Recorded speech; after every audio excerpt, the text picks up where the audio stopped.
নমস্কাৰ। বোধ কৰোঁ আপোনালোকে চব ভালে আছে। আজি আমি প্ৰকৃত ধৰ্মৰ ডেফিনিশ্যন আমি জানিম। প্ৰকৃত ধৰ্ম আৰু আধ্যাত্মিক স্পিৰিচুৱেলিটি বা বেদান্ত উপনিষদ চব একেই। প্ৰকৃত ধৰ্ম কিয় কৈছোঁ?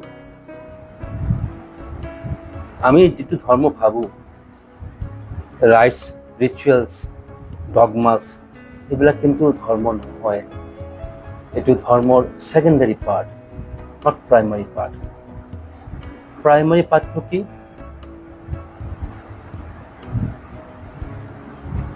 ৰিয়েলাইজ ইউৰ চেল্ফ, নিজক জানা। এতিয়া আমি ক'ব পাৰোঁ আমি নিজক কেনেকুৱা, আমি জানো নিজক। মই মিষ্টাৰ এক্স, মই মিষ্টাৰ ৱাই, মই মিষ্টাৰ জেড, এইবিলাক কিবা আমাৰ পৰিচয় আছে, আমি জানো। কিন্তু আমাৰ ধৰ্ম কৈ আছে এইটো জানা, আচল জানা নহয়। আচল জানা আৰু এটা কিবা আছে, এইটো আমি চিন্তা কৰা নাই, ভাবা নাই। সেইকাৰণে কৈছে religion is a journey from brute man to Buddha men. এই কথাটো আমি অলপ চিন্তা কৰিম। Brute man to Buddha man মানে we are all brute men. Brute men মানে আমি সাধাৰণ মানুহ, একদম আমাৰ সাধাৰণ চিন্তা। ব্ৰুট মেন মূল কথা হৈছে যে আমি সাধাৰণ বিষয় লৈ আমি গোটেই লাইফটো সময়টো কটাই আছো। কিন্তু what is religion? Religion is a journey from brute man to Buddha man. Buddha man মানে বুদ্ধ এটা আল্টিমেট। বুদ্ধ সম্বন্ধে কোৱা হয় যে বুদ্ধ মানৱ জীৱনৰ এটা শ্ৰেষ্ঠ অৱস্থা। শ্ৰেষ্ঠ মানুহ যদি ডিফাইন কৰিব পাৰে বুদ্ধ, কিয়? তাত জ্ঞান আছে, প্ৰেম আছে, বৈৰাগ্য আছে। Buddha actually state of mind. এই বুদ্ধ মেন ষ্টেট কিয় কৈছোঁ? ষ্টেটটো চবে পাব পাৰে। বুদ্ধ অৱস্থা বা কাৰো কোনো ব্যক্তিগত সম্পত্তি নহয়।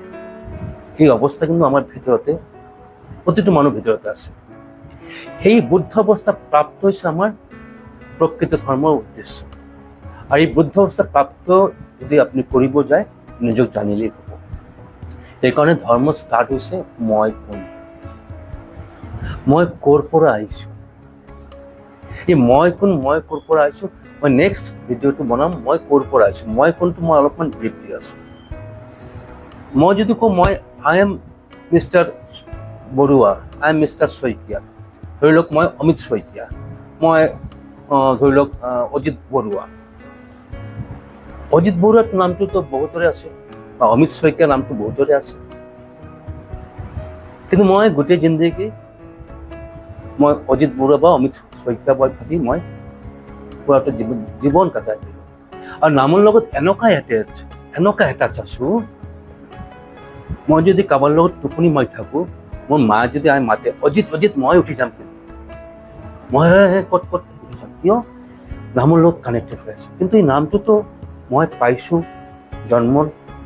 যেতিয়া জন্ম হৈছে তেতিয়াতো পোৱা নাই, পিছত পাইছোঁ, 3-4 মাহ পিছতে পাইছোঁ। তাৰ আগত আমি কি আছোঁ যদি আমি কোৱেশ্চন কৰোঁ? কিয়নো Vedanta based on dialogue, not monologue. আপুনি সুধিব পাৰে, কোৱেশ্চন কৰিব পাৰে, তাৰ আগতে মই কি আছিলোঁ?